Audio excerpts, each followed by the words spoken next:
Hi friends, ನೋಡಿ square ನೆಕ್ನ ಯಾವ ಥರ ಪೈಪಿಂಗ್ ಮಾಡೋದು ಅಂತ ತುಂಬ ಈಸಿಯಾಗಿ ಹೇಳ್ಕೊಂಡು ಕೊಟ್ಟಿದ್ದೀನಿ. ವಿಡಿಯೋನ ಎಂಡವರೆಗೂ ನೋಡಿ, ನಿಮಗೆ ಗೊತ್ತಾಗುತ್ತೆ.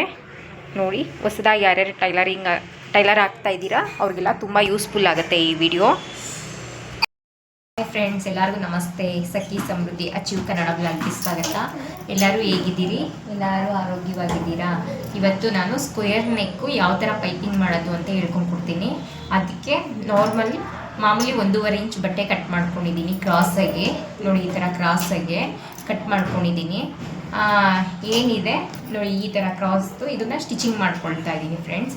ವಿಡಿಯೋನ ಎಲ್ಲೂ ಸ್ಕಿಪ್ ಮಾಡೋಕ್ಕೆ ಹೋಗ್ಬಿಡಿ, ಎಂಡ್ವರೆಗೂ ನೋಡಿ, ನಿಮಗೆ ತುಂಬ ಯೂಸ್ಫುಲ್ ಆಗುತ್ತೆ ವಿಡಿಯೋ. ನೋಡಿ, ಈ ಥರ 1/4 ಇಂಚ್ ಮಾರ್ಜಿನಲ್ಲಿ ಸ್ಟಿಚಿಂಗ್ ಇಟ್ಕೋಬೇಕು. ಅದೇ ಥರನೇ ಇಟ್ಕೊಳ್ತಾ ಇದ್ದೀನಿ. ಸ್ಟಾರ್ಟ್ ಮಾಡಿಬಿಟ್ಟೆ, ಒಂದು ವಿಡಿಯೋ ಮಾಡ್ಕೊಬಿಡೋಣ ಅಂತ ಅಂದ್ಬಿಟ್ಟು ಈಗ ಮತ್ತೆ ವಿಡಿಯೋ ಮಾಡ್ತಾ ಇದ್ದೀನಿ. ನಾನು 1/4 ಇಂಚ್ ಮಾರ್ಜಿನಲ್ಲಿ ಇಟ್ಕೊಳ್ಳಿ ಎಲ್ಲನೂ.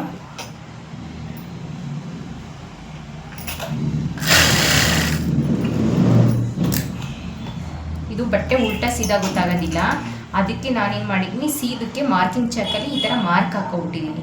ಮಾರ್ಕ್ ಹಾಕ್ಕೊಂಡ್ರೆ ಅವಾಗ ಗೊತ್ತಾಗುತ್ತೆ ಉಲ್ಟಾ ಸೀದಾ ಯಾವುದು ಅಂತ. ಅವಾಗ ನಮಗೆ ಆ ಥರ ಮಾರ್ಕ್ ಹಾಕ್ಕೊಂಡಿಲ್ಲ ಅಂದರೆ, ಈ ಥರ ಪ್ಲೈನ್ ಬಟ್ಟೆ ಬಂದಾಗ ಏನು ಅಂದರೆ, ಒಂದು ಟಾಪ್ ಸೈಡು ಕಲರ್ ಚೇಂಜ್ ಇರುತ್ತೆ, ಇನ್ಸೈಡು ಕಲರ್ ಶೇಡ್ ಇರುತ್ತೆ, ಡಾರ್ಕು ಲೈಟು ಆ ಥರ ಇರುತ್ತೆ. ಅದರಿಂದ ಈ ಥರ ಮಾರ್ಕ್ ಹಾಕ್ಕೊಬಿಟ್ಟು ನಾನು ಮಾಡ್ತೀನಿ. ಉಡ್ಕೊಂಡು ಕುತ್ಕೊಳೋಕ್ಕಿಂತ ಫಸ್ಟೇ ಆ ಥರ ಮಾರ್ಕ್ ಹಾಕ್ಕೊಬಿಟ್ರೆ ಇನ್ಸೈಡ್ಗಾದರೂ ಹಾಕ್ಕೋಬೋದು, ಟಾಪ್ ಸೈಡ್ಗಾದರೂ ಹಾಕ್ಕೋಬೋದು. ಸರಿನಾ? ಈಗ ಬಾಡಿ ಎಲ್ಲ ರೆಡಿ ಆಗಿದೆ. ಇದಕ್ಕೆ ಕಾಂಟ್ರಾಸ್ಟ್ ಕೊಡ್ತಾ ಇದ್ದೀನಿ ಫ್ರೆಂಡ್ಸ್. ಇದು ಬ್ಲೌಸ್ ಬಂದು ಈ ಕಲರ್ ಇದೆ, ಸ್ಯಾರಿ ಬಂದು ಈ ಕಲರ್ ಇದೆ, ಅದಕ್ಕೆ ನಾನು ಕಾಂಟ್ರಾಸ್ಟ್ ಕೊಡ್ತಾ ಇದ್ದೀನಿ. ಇದರಲ್ಲಿ ಕಾಂಟ್ರಾಸ್ಟ್ ಹಾಕ್ತಾ ಇದ್ದೀನಿ. ನೋಡಿ, ಮಾಮೂಲಿ ಈ ಥರ ಕ್ರಾಸ್ ಇರೋದನ್ನ ಸ್ಟ್ರೈಟಾಗಿ ಕಟ್ ಮಾಡ್ಕೊಬಿಟ್ಟು ನಾರ್ಮಲ್ ಏನು ಪೈಪಿಂಗ್ ಮಾಡ್ತೀವೋ ಅದೇ ಥರನೇ ಒಂದು ಟೆನ್ಷನ್ ಮಾರ್ಜಿನ್, ಇದೇ ಟೆನ್ಷನಿಂದ ಆಚೆಗೆ ಬರಬಾರ್ದು. ಆ ಥರ ಟೆನ್ಷನ್ ಮಾರ್ಜಿನು ಇಟ್ಕೊಂಡು ಬರೋದು.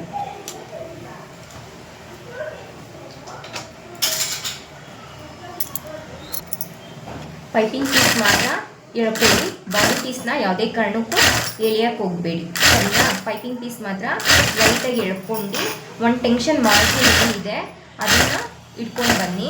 ಇದೇನಿದೆ ಫ್ರಂಟ್ ಬೇಕ್ ಅಟ್ಯಾಚ್ ಮಾಡಿರೋದು ಮಾರ್ಜಿನ್ ಏನಿದೆ ಕಚ್ಚಾ, ಅದು ಬ್ಯಾಕ್ ಕಡೆಗೆ ಬರಬೇಕು. ಸ್ಲೀವ್ ಅಟ್ಯಾಚ್ ಮಾಡಬೇಕಾದ್ರೂ ಅಷ್ಟೇ, ಮತ್ತು ಪೈಪಿಂಗ್ ಮಾಡಬೇಕಾದ್ರೂ ಅಷ್ಟೇ. ಈ ಥರ ಮಾರ್ಜಿನ್ನ ಇಟ್ಕೊಂಡು ಬನ್ನಿ.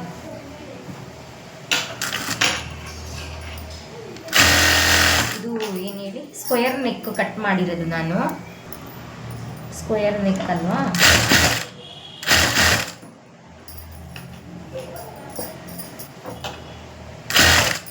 ಇದೇನಿದೆ ಈ ಕ್ರಾಸು ಇದು ಬಂದಿದೆಯಲ್ಲ ಫ್ರೆಂಡ್ಸ್, ಇದು ಸ್ಕ್ವೇರ್ ನೆಕ್ ಅಲ್ವಾ? ನೋಡಿ, ಬಾಕ್ಸ್ ಟೈಪಲ್ಲಿ ಬಂದೈತಲ್ವಾ? ಇದನ್ನು ನಾವು ಇಲ್ಲಿ ಈ ಥರ ಅಟ್ಯಾಚ್ ಮಾಡ್ಕೋಬೇಕು. ಏನಿದೆ ಮಾರ್ಜಿನ್ನು ಈ ಥರ ಈ ಮೂಲೆಯಲ್ಲಿ ಮಾತ್ರ ಈ ಥರ ಕೊಟ್ಕೋಬೇಕು. ಈ ಥರ ಫಿಲ್ಟ್ ಹಿಡಿದುಬಿಟ್ಟು ಈ ಥರ ಒಂದು ಫಿಲ್ಟ್ ಇಟ್ಕೊಂಡು ಬಟ್ಟೆನ ಫೋಲ್ಡಿಂಗ್ ಮಾಡಿಬಿಟ್ಟು ನಮ್ಮ ಕಡಿಕಾದಂಗೆ ನೀಡ್ಲಲ್ಲಿ ಥ್ರೆಡ್ ಕಟ್ ಆಗೋಯ್ತು. ಅದಕ್ಕೆ ನೋಡಿ, ಆ ಅದು ಕ್ರಾಸ್ ಏನು ಬಂದಿದೆ ಅಲ್ಲಿಗೆ ಈ ಥರ ಫಿಲ್ಟ್ ನೋಡಿ, ಹಿಂಗಿದೆಯಲ್ಲ ಬಟ್ಟೆ, ಹಿಂಗಿರೋದನ್ನ ಈ ಥರ ಹಿಂಗೆ ಫೋಲ್ಡಿಂಗ್ ಮಾಡ್ಕೊಂಡು ಒಂದು ಫ್ರಿಲ್ ಹಿಡ್ದಂಗೆ ಚಿಕ್ಕದು ಒಂದು 1/4 ಇಂಚ್ಗೆ ಹಿಡಿದುಬಿಟ್ಟು ಅದು ಕ್ರಾಸಲ್ಲೇ ಬರಬೇಕು. ಎಲ್ಲಿ ಆ ಶೇಪ್ ಏನಿದೆ ಸ್ಕ್ವೇರ್ ನೆಕ್ದು ಅಲ್ಲೇ ಬರಬೇಕು.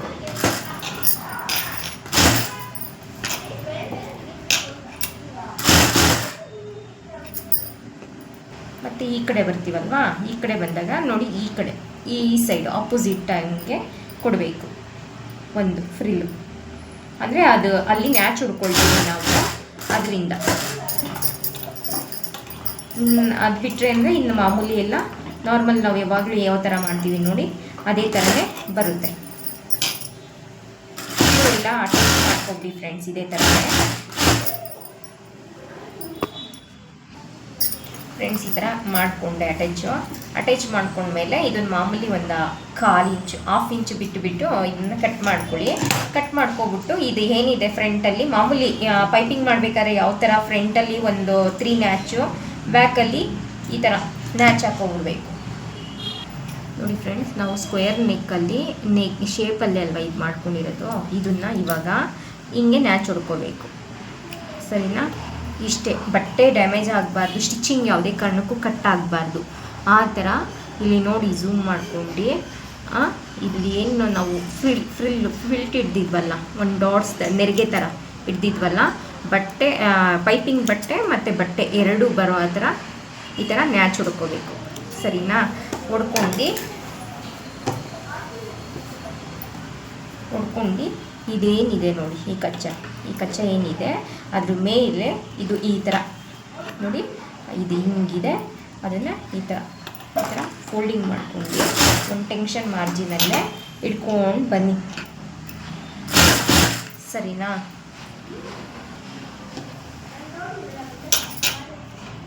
ನೋಡಿ, ಇದೇನಿದೆ ಈ ಟೆನ್ಷನ್ನು, ಅದು ಕಚ್ಚಾನ ಅದು ಮೇಲೆ ಮಾಡ್ಬೋದು. ಒಂದು ಟೆನ್ಷನ್ ಮಾರ್ಜಿನು ನಾವು ಇವಾಗ ಅಟ್ಯಾಚ್ ಮಾಡ್ಬೇಕಾದ್ರೆ ಹಿಂಗೆ ಮಾಡ್ದೋ ಅದೇ ಥರನೇ. ಸರಿನಾ? ಹಿಂಗೆ ಇಟ್ಕೊಂಡು ಬನ್ನಿ, ಈ ಥರ ಬರಬೇಕು. ಸ್ಟಿಚಿಂಗ್ ಮಾಡಬೇಕಾದ್ರೆ ಈ ಬಟ್ಟೆ ಈ ಪೀಸ್ ಏನಿದೆ ಅದ್ರ ಮೇಲೆ ಸ್ಟಿಚಿಂಗ್ ಬರಲೇಬೇಕು. ಸ್ಟಿಚಿಂಗ್ ಬರೋ ಥರನೇ ನೋಡ್ಕೊಳ್ಳಿ. ಈ ಬಟ್ಟೆ ನಿಮ್ಗೆ ಫೋಲ್ಡಿಂಗ್ ಮಾಡ್ಕೊಳ್ಳಿ, ಅದ್ರ ಮೇಲೆ ಕರೆಕ್ಟಾಗಿ ಸ್ಟಿಚಿಂಗ್ ಬರಬೇಕು. ಸರಿನಾ? ನೋಡಿ, ಈ ಥರ ಕಣ್ಣು ನೋಡಿದಾಗ ಇದು ಓಪನ್ ಮಾಡಿದ್ರೆ ಪೈಪಿಂಗ್ ಚೆನ್ನಾಗಿ ಬರೋದಿಲ್ಲ. ಆ ಥರನೇ ಮಾಡ್ಕೊಂಡು ಬನ್ನಿ. ಇಲ್ಲೂ ಅಷ್ಟೇ ಫಿಲ್ಟ್ ಇಟ್ಟಿದ್ದೀವಲ್ವ, ಆ ಫಿಲ್ಟ್ ಏನೈತೆ ಈ ಥರ ನೆರಿಗೆ ನೋಡಿ, ಅದನ್ನ ಹಿಂಗೆ ನೆರಿಗೆ ಮಾಡಿಕೊಂಡೆ ಇಲ್ಲಿ ಇದು ಮಾಡ್ಕೋಬೇಕು. ಫೋಲ್ಡಿಂಗ್ ಮಾಡ್ಕೊಂಡು ಅದೇನು ಒಂಥರ ಚಿಕ್ಕದಾಗೆ ಫಿಲ್ಟ್ ಥರ ಇಟ್ಟಿದ್ವಲ್ವ, ಅದನ್ನು ಅದೇ ಥರನೇ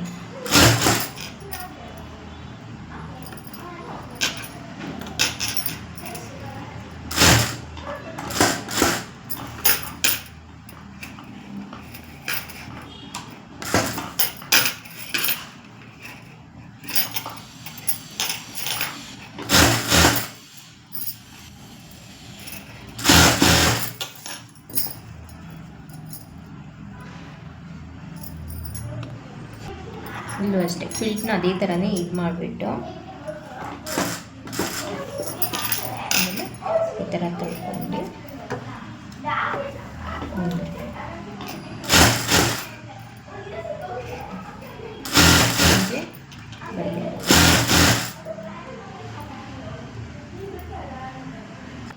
ಅಲ್ಲಿ ಮೂಲೆಯಲ್ಲಿ ಮಾತ್ರ ಅಲ್ಲಿ ಸ್ಕ್ವೇರ್ದು ಏನಿದೆ ಶೇಪು ಅಲ್ಲಿ ಮಾತ್ರ ಬಿಟ್ಟರೆ ಇನ್ನೆಲ್ಲೂ ಕಷ್ಟ ಇಲ್ಲ, ಆರಾಮಾಗಿ ಸ್ಟಿಚಿಂಗ್ ಹಾಕೋಬೋದು.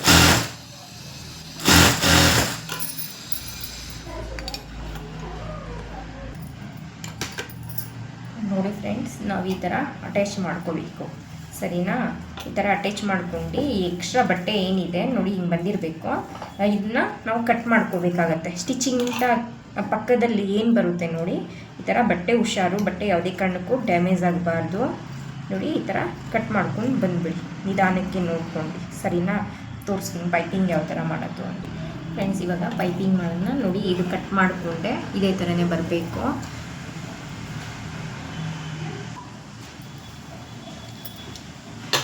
ಇದಿದೆಯಲ್ಲ ನೋಡಿ, ಈ ಥರ ಫೋಲ್ಡಿಂಗ್ ಮಾಡ್ಕೊಳ್ಳಿ. ಒಳಗಡೆ ಫೋಲ್ಡಿಂಗ್ ಮಾಡ್ಕೊಬಿಟ್ಟು ಈ ಥರ ಮಾಮೂಲಿ ಪೈಪಿಂಗ್ ಹೆಂಗೆ ಮಾಡ್ತೀವೋ ಅದೇ ಥರನೇ ಈ ಥರ ಇಟ್ಕೊಳ್ಳಿ.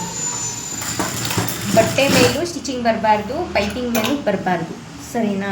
ನಮಗೆ ಎಷ್ಟು ದಪ್ಪ ಬೇಕು, ಎಷ್ಟು ಸಣ್ಣ, ಅದ್ರ ಮೇಲೆ ಸ್ಟಾರ್ಟಿಂಗಲ್ಲಿ ಮಾತ್ರ ಸ್ವಲ್ಪ ಇದಾಗುತ್ತೆ, ಥ್ರೆಡ್ಡಲ್ಲಿ ಎಳ್ಕೋಬೇಕು. ತುಂಬ ಹತ್ರ ದಿನವೇ ತೋರಿಸ್ತಾ ಇದ್ದೀನಿ ನೋಡಿ. ಈ ಥರ ಇದೆಯಲ್ವಾ, ನಾನು ಅದಕ್ಕೆ ಬೇರೆ ಕಲರೇ ಥ್ರೆಡ್ ಹಾಕಿರೋದು, ನಿಮಗೆ ಗೊತ್ತಾಗಲಿ ಅಂತ. ನಿಮಗೆ ನಿಧಾನಕ್ಕೆ ತೊಗೊಳ್ಳಿ ಫ್ರೆಂಡ್ಸ್.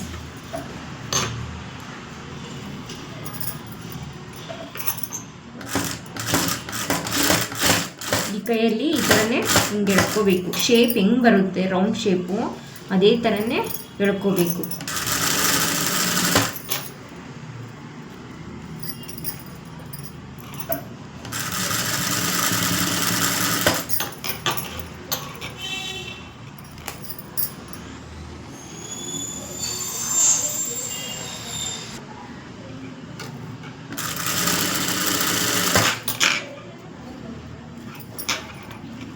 ಎಷ್ಟು ಸಣ್ಣ ಆಗುತ್ತೋ ಅಷ್ಟು ಸಣ್ಣಗೆ ಮಾಡ್ಕೊಳ್ಳಿ ಪೈಪಿಂಗ್ನ.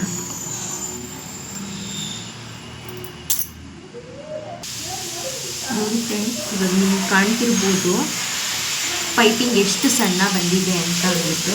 ನೋಡಿ ಯಾವ ಥರ ಸಣ್ಣ ಬಂದಿದೆ ಅಂತ ಅಂದ್ಬಿಟ್ಟು. ಹಿಂಗೆ ಬರಬೇಕು, ಸರಿನಾ? ಸ್ಟಿಚಿಂಗ್ ನೋಡಿ ಬಟ್ಟೆ ಮೇಲೆ ಬಂದಿಲ್ಲ, ಪೈಪಿಂಗ್ ಮೇಲೂ ಬಂದಿಲ್ಲ, ಆ ಪಕ್ಕದಲ್ಲೇ ಬರಬೇಕು ಸಣ್ಣಗೆ. ಇದೇ ಥರನೇ ಮಾಡಬೇಕು ಫ್ರೆಂಡ್ಸ್.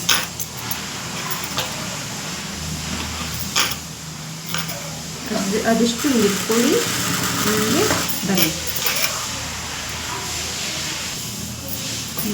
ಬಂದಿದೆ ಶೇಪ್, ಇದು ಸ್ಕ್ವೇರ್ದು ಶೇಪ್ ಏನಿದೆ ಅಲ್ಲಿ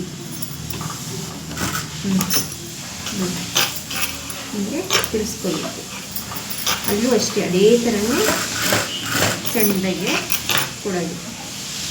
ಅದು ಬಿಟ್ಟರೆ ಮಾಮೂಲಿ ನಾರ್ಮಲ್ ಪೈಪಿಂಗ್ ಕೊಡೋದರಲ್ಲಿ ಫ್ರೆಂಡ್ಸ್, ಜಾಸ್ತಿ ಪೈಪಿಂಗ್ನ ಸ್ಕ್ವೇರ್ ನೆಕ್ತು ಯಾರು ಪೈಪಿಂಗ್ ಮಾಡೋಕ್ಕೆ ಹೋಗಲ್ಲ, ಅದು ಶೇಪಲ್ಲೆಲ್ಲ ಸರಿಯಾಗಿ ಬರಲ್ಲ ಅಂತ ಅಂದ್ಬಿಟ್ಟು ನಾನು ತುಂಬ ಹೆಮ್ಮಿಂಗೆ ನಮ್ಮಮ್ಮ ತುಂಬ ಸ್ಕ್ವೇರ್ ನೆಕ್ಕೆ ಇಡೋದು.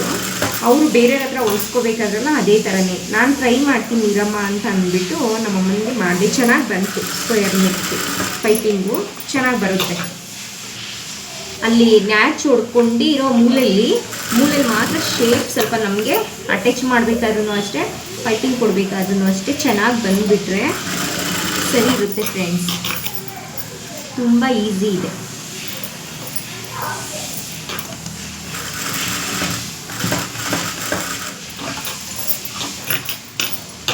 ಇದೂ ಅಷ್ಟೇ ಮೂಲೆನೇ, ಇದು ಸ್ಕ್ವೇರ್ದು ಏನು ಮೂಲೆ ಇದೆ ಅದೇ ಇದು.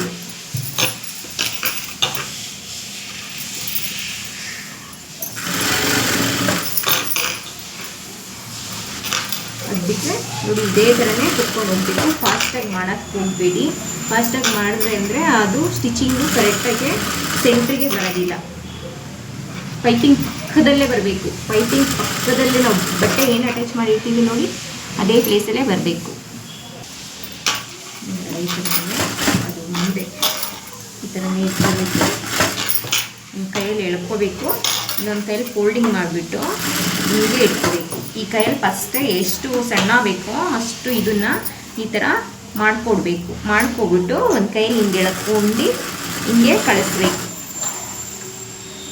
ಅವಾಗೆ ಪರ್ಫೆಕ್ಟಾಗಿ ಪೈಪಿಂಗು ತುಂಬ ಚೆನ್ನಾಗಿ ಬರುತ್ತೆ. ಟ್ರೈ ಮಾಡಿ ಫ್ರೆಂಡ್ಸ್, ನೀವು ಹೊಸ್ದಾಗಿ ಎಲ್ಲ ಕಲಿತಿರ್ತೀರಲ್ವಾ, ಸುಮ್ಮನೆ ವೇಸ್ಟ್ ಯಾವುದಾದ್ರೂ ಬ್ಲೌಸ್ ಪೀಸ್ ಇದ್ದರೆ ತೊಗೊಂಡು ಟ್ರೈ ಮಾಡ್ತಾ ಬರುತ್ತೆ. ಇಲ್ಲಾಂದರೆ ನಿಮ್ಮ ಬಟ್ಟೆಗೆ ಮಾಡ್ಕೊಳ್ಳಿ. ಸ್ಟಾರ್ಟಿಂಗಲ್ಲೇ ಕಸ್ಟಮರ್ ಬಟ್ಟೆಗಳಿಗೆ ಮಾಡೋಕ್ಕೆ ಹೋಗಬೇಡಿ, ಸರಿನಾ? ಆವಾಗ ನೆಕ್ ಡೀಪು ಅದು ಇದು ಸ್ವಲ್ಪ ಎಡವಟ್ಟಾಗಿರುತ್ತೆ. ಒಂದ್ಸಲಿ ನೀವು ಟ್ರೈ ಮಾಡಿದ್ರೆ ಬೇರೆ ಬಟ್ಟೆಯಲ್ಲಿ, ಆವಾಗ ನೀವು ಧೈರ್ಯವಾಗಿ ಬೇರೆ ಬಟ್ಟೆನ ಕಸ್ಟಮರ್ ಬಟ್ಟೆನ ಸ್ಟಿಚ್ ಮಾಡ್ಬೋದು. ಇದೇನಿದೆ ಇದು ನಿಮ್ಮ ಒಳಗಡೆ ತಳ್ಕೊಂಡು ನೀಟಾಗಿ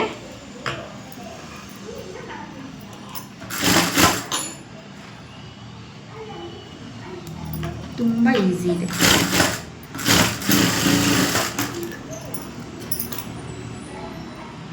ನೋಡಿ ಫ್ರೆಂಡ್ಸ್, ಯಾವ ಥರ ಬಂದಿದೆ ಪೈಪಿಂಗು ಅಂತ ಅಂದ್ಬಿಟ್ಟು. ತುಂಬ ಸಣ್ಣದಾಗಿ ಎಷ್ಟು ಚೆನ್ನಾಗಿ ಬಂದಿದೆ ಅಂತಂದ್ಬಿಟ್ಟು. ಸ್ಕ್ವೇರ್ ಬಾಕ್ಸ್ದು ಇದು ನೋಡಿ ಯಾವ ಥರ ಬಂದಿದೆ ಅಂತ ಅಂದ್ಬಿಟ್ಟು ನೀವು ಈ ಥರ ಟ್ರೈ ಮಾಡಿ ಫ್ರೆಂಡ್ಸ್. ನೋಡಿ ಎಷ್ಟು ಸಣ್ಣದಾಗಿ ಹೆಂಗೆ ಬಂದಿದೆ ಅಂತ. ಒಳಗಡೆ ಕಚ್ಚನೂ ಅಷ್ಟೇ ನೋಡಿ ಎಷ್ಟು ಒಂದೇ ಸಮಕ್ಕೆ ಯಾವ ಥರ ಬಂದಿದೆ ಅಂತಂದ್ಬಿಟ್ಟು. ಖಂಡಿತ ನೀವು ಟ್ರೈ ಮಾಡಿದ್ರೆ ಬಂದೇ ಬರುತ್ತೆ, ಮಾಡ್ತೀರಾ ಆ ಥರ. ನೋಡಿ ಚೆನ್ನಾಗಿ ಬಂದಿದೆಯಾ? ವಿಡಿಯೋ ಇಷ್ಟ ಆದರೆ ಲೈಕ್ ಮಾಡಿ, ಚಾನಲ್ನ ಸಬ್ಸ್ಕ್ರೈಬ್ ಮಾಡ್ಕೊಳ್ಳಿ. ನೋಡಿ ಸ್ಕ್ವೇರ್ ನೆಕ್ದು ಪೈಪಿಂಗು ತುಂಬ ಈಸಿಯಾಗಿ ಮಾಡ್ಬೋದು. Thank you for watching friends. Bye. Next ವಿಡಿಯೋದಲ್ಲಿ ಕಂಟಿನ್ಯೂ ಆಗ್ತೀನಿ.